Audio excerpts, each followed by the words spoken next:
السلام علیکم ورحمۃ اللہ وبرکاتہ۔ جی برادر محمد عمران کھٹانہ صاحب، تاخیر کے لیے بہت معذرت۔ انتہائی مصروف دن گزر رہے ہیں، جس کی وجہ سے بہت سارے سوالوں کے جواب تاخیر کا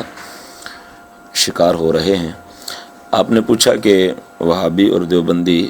کچھ احادیث سنا کر کے اور کچھ قرآن مجید برہان رشید کی آیات پڑھ کر کے کہتے ہیں کہ نبی پاک صلی اللہ تعالیٰ علیہ وآلہ وسلم بشر ہیں،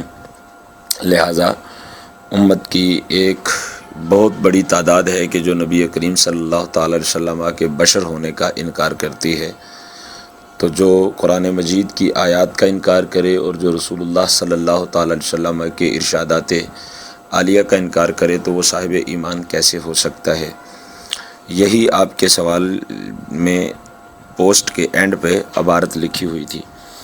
عرض یہ ہے کہ سب سے قبل تو جس صاحب نے اس پوسٹ کو تیار کیا اس نے انتہائی بددیانتی کا مظاہرہ کرتے ہوئے کوئی حوالہ نہ لکھا کہ کون سی اکثریت اور کون سے وہ لوگ ہیں کہ جو نبی کریم صلی اللہ تعالیٰ علیہ وسلم کی بشریت کا انکار کرتے ہیں اور صرف نبی پاک صلی اللہ تعالیٰ علیہ وسلم کو نور مانتے ہیں۔ میں یہ پورے وثوق کے ساتھ عرض کر رہا ہوں کہ اہل سنت و جماعت کے کسی بھی معتبر عالم نے آج تک یہ نہیں لکھا اور کوئی نہیں دکھا سکتا کہ کسی عالم دین نے یہ لکھا ہو کہ نبی پاک صلی اللہ تعالیٰ علیہ وسلم بشر نہیں ہیں۔ ہم اہل سنت و جماعت کا یہ عقیدہ ہے کہ نبی رحمت صلی اللہ تعالیٰ علیہ وآلہ وسلم تخلیق کے اعتبار سے نور ہیں اور انسانوں کی ہدایت کے لیے لباس بشریت پہن کر سرکار دو جہاں صلی اللہ تعالیٰ علیہ وسلم تشریف لائے، اور ہمارا یہ موقف قرآن سے بھی ثابت ہے اور رسول اللہ صلی اللہ علیہ وآلہ وسلم کے فرمان سے بھی ثابت ہے۔ جیسا کہ قرآن مجید برہان رشید میں نبی رحمت شفیع امت صلی اللہ علیہ وسلم کی بشریت پہ دو آیات گواہ ہیں، قل انما انا بشر مثلکم۔ اسی طریقے سے اللہ تبارک و تعالیٰ کے مقدس قرآن نے قد جاءکم من اللہ نور و کتاب مبین فرمایا ہے۔ تفسیر ابن عباس اٹھائیے، تفسیر ساوی اٹھائیے اور تفسیر جلالین وغیرہ اٹھائیے، ان ساری معتبر تفاسیر میں یہی فرمایا گیا کہ اس نور سے مراد نبی رحمت صلی اللہ تعالیٰ علیہ وسلم کی ذات والا صفات ہے۔ اسی طریقے سے وہابیوں اور دیوبندیوں کی تفاسیر بھی اٹھائیے، فتح القدیر، فتح البیان، تفسیر ثنائی اور تفسیر عثمانی، ان تفاسیر میں بھی یہی مراد ہے کہ اس نور سے مراد نبی کریم صلی اللہ تعالیٰ علیہ وسلم ہیں۔ بلکہ تفاسیر سے ہٹ کر اشرف المواعظ اور امداد السلوک اٹھائیے، انہی کی کتابیں ہیں، اس میں بھی اس سے مراد نبی کریم صلی اللہ تعالیٰ علیہ وسلم کی ذات والا صفات ہی لکھا ہوا ہے۔ اسی طرح قرآن مجید برہان رشید میں اللہ تعالیٰ نے اپنے محبوب کو وَدَاعِيًا إِلَى اللَّهِ بِإِذْنِهِ وَسِرَاجًا مُنِيرًا فرمایا ہے، چمکا دینے والا آفتاب فرمایا ہے، تو اس سے بھی نبی کریم صلی اللہ تعالیٰ علیہ وسلم مراد ہیں، اس کا کوئی انکار نہیں کر سکتا۔ اسی طرح خالق کائنات نے اپنے مقدس قرآن میں یریدون لیطفئوا نور اللہ بافواہہم واللہ متم نورہ ولو کرہ الکافرون، اس نور سے مراد بھی، نور اللہ سے مراد بھی ذات رسالت مآب ہے کہ اللہ فرماتا ہے کہ کافر چاہتے ہیں کہ اللہ کا نور اپنے منہوں سے بجھا دیں اور اللہ کو اپنا نور پورا کرنا پڑے، برا مانے کافر۔ علامہ محمد اقبال قلندر لاہوری رحمۃ اللہ تعالیٰ علیہ نے بھی اس کا مفہوم یوں ہی بیان کیا ہے کہ نور خدا ہے کفر کی حرکت پہ خندہ زن، پھونکوں سے یہ چراغ بجھایا نہ جائے گا۔ اب دیکھیں قرآن پاک میں قل انما انا بشر مثلکم بھی ہے، اور اسی قرآن پاک میں نور و کتاب مبین بھی ہے، اسی قرآن پاک میں سراج منیرہ بھی ہے، اسی قرآن پاک میں نور اللہ ہی بھی ہے۔ تو ہم نے بالکل اپنا عقیدہ واضح کر دیا کہ نبی کریم صلی اللہ تعالیٰ علیہ وسلم نور بھی ہیں اور بشر بھی ہیں۔ نبی کریم صلی اللہ تعالیٰ علیہ وآلہ وسلم کا معراج پر جانا، براق پر بیٹھنا، لامکاں کی سیر کرنا، صدر مبارکہ کا چاک ہونا اور خون کا نہ بہنا، وصال کے روزے رکھنا، دندان اقدس سے نور کی شعاؤں کا نکلنا، حسن رخ کا آفتاب و مہتاب پر غالب آنا،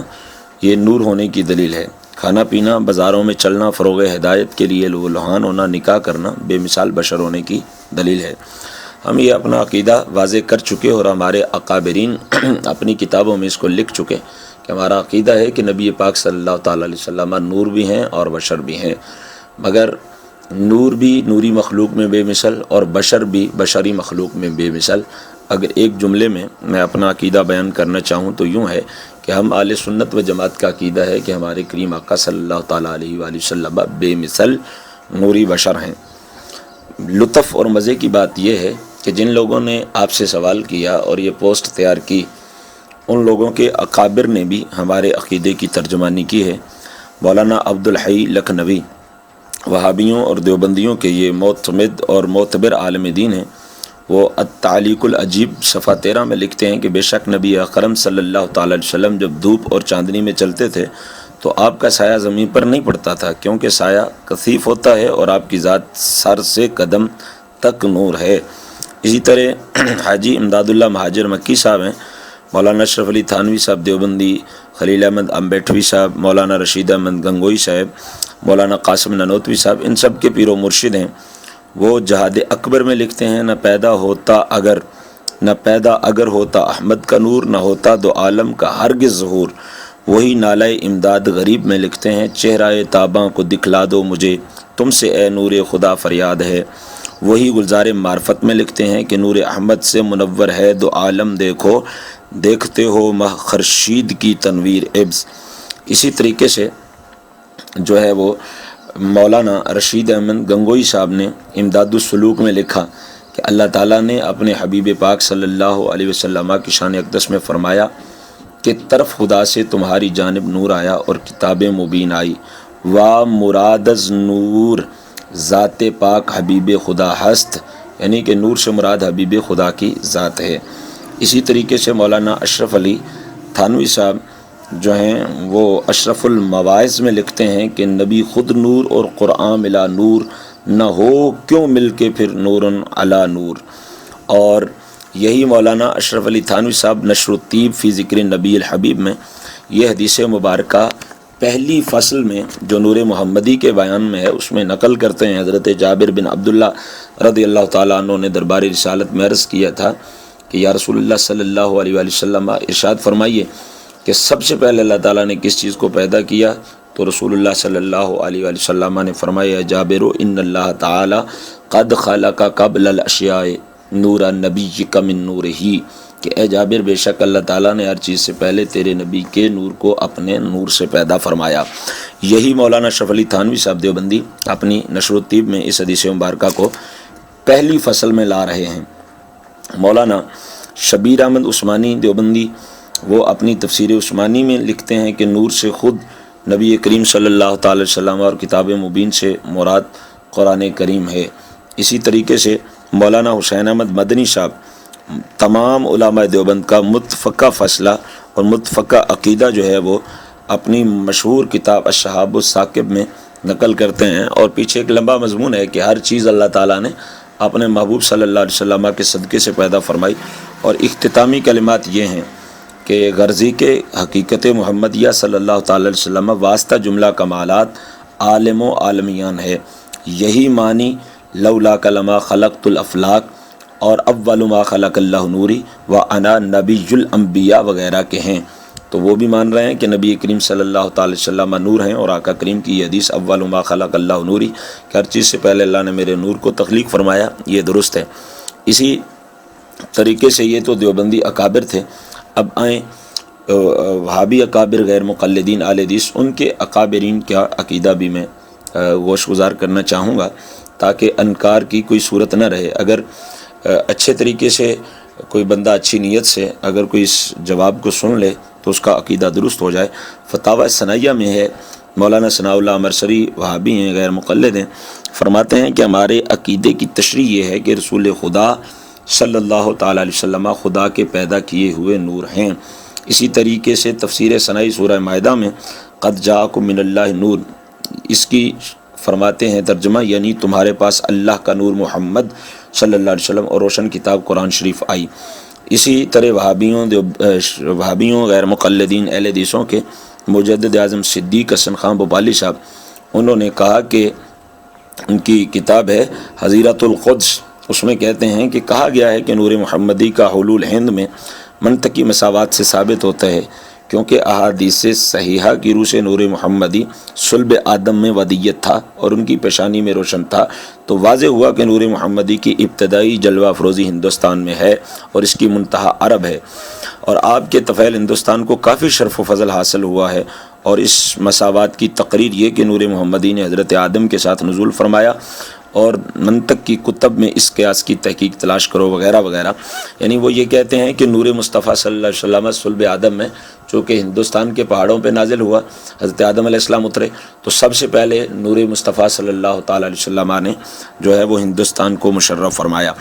تو اسی طرح حافظ محمد لکھوی صاحب ہیں، یہ بھی غیر مقلدین کے عظیم مصنف ہیں، وہ شعر لکھتے ہیں کہ نور نبی دا خوبیاں اس دیاں لوکاں نو دسیاون، آگے وہی نبوت تھیں بھی خوبیاں لوکاں بھاون، او نور نبی دا آپے دہندہ لوکاں نور سنائی، بھاویں نبی نبولے دیوے حاجت اگر نہ کائی، تے جمن ویلے مائی ڈٹھا نور کنو چمکارا، جو شام ولایت شہر دسیاوے اس نوروں اشکارا۔ اسی طریقے سے وہابیوں کے اہل حدیثوں کے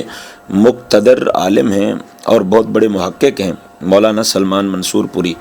وہ اپنی کتاب رحمت للعالمین جو معروف انہوں نے سیرت کی کتاب لکھی ہے، لکھتے ہیں کہ نبی کریم علیہ الصلاۃ والتسلیم کا اس میں ظاہر بھی ہے اور وہ حسب النسب عالی ہے، آبائے اولین جو اسی نور محمدی کے حامل تھے صفح سے پاک رہے۔ اسی طریقے سے اسی کتاب میں لکھتے ہیں کہ سیدہ آمنہ نکاح کے پہلے ہفتہ میں امانت دار نور محمدی بن گئی تھیں۔ اسی طریقے سے آپ جو ہے وہ سلمان منصور پوری اپنی کتاب سید البشر میں لکھتے ہیں کہ قرآن مجید نے نبی کو صلی اللہ علیہ وسلم سراج و منیر کہا ہے اور یہ بتلا دیا ہے کہ حضور کی ذات گرامی میں ہفت اقلیم عالم کی رہبری کے رنگ جمع ہیں، اور جامعیت کا یہ نور ہر ایک نزدیک کو دور کا باصرہ افروز اور بصیرت افزا ہے۔ اسی طرح سے کتاب رحمت للعالمین میں یہی قاضی سلمان منصور پوری حضرت کعب بن زہیر رضی اللہ تعالیٰ عنہ کا وہ قصیدہ لکھتے ہیں جس میں انہوں نے کہا تھا کہ رسول پاک صلی اللہ تعالیٰ علیہ وسلم نور ہیں۔ آپ جانتے ہوں گے کہ سیالکوٹ میں مولانا ساجد میر صاحب، ان کے دادا جی مولوی میر ابراہیم سیالکوٹی، اپنی معروف کتاب سیرت مصطفیٰ میں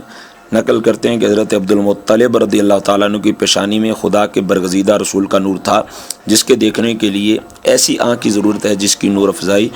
بصیرت حقانی نے کی ہو۔ اور اسی طرح اسی کتاب میں مولوی میر ابراہیم سیالکوٹی جو ساجد میر صاحب کے دادا جی ہیں لکھتے ہیں کہ حضرت آمنہ نے دیکھا کہ مجھ سے ایک نور نکلا جس سے میں نے شام کے شہر بصرہ کے محلات دیکھ لیے۔ اس عقیدے کی جو ہے وہ داغ بیل ڈالنے والے ابن محمد بن عبد الوہاب نجدی، ان کا بیٹا ابن محمد بن عبد الوہاب نجدی، وہ اپنی معروف کتاب سیرت الرسول میں لکھتے ہیں کہ ابن سعد روایت کرتے ہیں کہ حضرت صلی اللہ علیہ وسلم کی والدہ نے فرمایا کہ جب پیدا ہوئے اس وقت مجھ سے ایک نور نکلا جس سے شام کے محل جگمگانے لگے۔ تو انہوں نے بھی جو ہے وہ نبی کریم صلی اللہ تعالی وسلم کے نور ہونے کا اقرار کیا۔ آگے چل کے حضرت عباس رضی اللہ تعالیٰ عنہ کا وہ پورا قصیدہ، اس کے پہلے دو شعر لکھتے ہیں جس کا معنی ہے کہ آپ جب پیدا ہوئے تو زمین چمک اٹھی اور آپ کے نور سے کنارے روشن ہو گئے، اور ہم اس نور سے فیض یافتہ ہو کر اس کی روشنی میں ہدایت میں راستے ہموار کیے جا رہے ہیں۔ میں عرض یہ کرنا چاہوں گا کہ جو بھی احباب میرے اس جواب کو سنیں کہ اگر ہم نبی کریم صلی اللہ تعالی وسلم کو نور مان کر منکر قرآن ہے اور منکر حدیث ہیں، تو پھر ان لوگوں کے آباء و اجداد جو اپنی کتابوں میں لکھ گئے جس کے حوالہ جات یہ حقیر نے پیش کیے ہیں، ایک بھی حوالہ جات اگر کوئی غلط ثابت کر دے، ایک بھی حوالہ، تو فقیر اس کو منہ مانگا انعام پیش کرے گا۔ یہ ساری کی ساری کتابیں میرے پاس موجود ہیں جو میں نے آپ کو حوالہ جات پیش کیے ہیں۔ تو اگر ہم مجرم ہیں، منکر قرآن ہیں، تو پھر یہ لوگ منکر قرآن کیوں نہیں؟ اور اگر ہم منکر حدیث ہیں تو یہ لوگ منکر حدیث کیوں نہیں؟ اور اگر ہم کافر و مشرک ہیں نبی کو نور مان کر تو یہ لوگ کافر و مشرک کیوں نہیں ہیں؟ بہر صورت یہ ماننا پڑے گا کہ اہل سنت و جماعت کا عقیدہ ہی حق ہے کہ نبی رحمت صلی اللہ تعالیٰ علیہ وسلم تخلیق کے اعتبار سے نور ہیں، اور لباس بشریت پہن کر ہماری ضرورت کے لیے جو ہے وہ سرکار دنیا میں تشریف لائے تاکہ انسانوں کو انسانیت سے زندگی بسر کرنے کا طریقہ اور ڈھنگ آ جائے۔ آخر میں یہ عرض کرنا چاہوں گا کہ اعلیٰ حضرت امام اہل سنت مجدد دین و ملت فاضل بریلوی رحمۃ اللہ تعالی علیہ نے واضح طور پہ یہ لکھ دیا کہ جو بشریت مصطفی صلی اللہ تعالی علیہ وسلم کا منکر ہے وہ کافر ہے۔ ہم یہ کہتے ہیں کہ جو نورانیت کا منکر ہے وہ بھی کافر، اور جو بشریت کا منکر ہے وہ بھی کافر، چونکہ دونوں چیزوں کو اللہ تبارک و تعالی بیان فرما رہا ہے۔ چونکہ کلپ بہت لمبا سا ہو گیا، وگرنہ میں یہ بھی عرض کرتا کہ نور اور بشر جمع ہو سکتے ہیں کہ نہیں ہو سکتے۔ اگر میرے سوال پہ دوبارہ یہ سوال اٹھا تو انشاءاللہ میں قرآن سے اور حدیث سے یہ ثابت کروں گا کہ نور و بشر جمع ہو سکتے ہیں۔ اللہ و رسولہ اعلم۔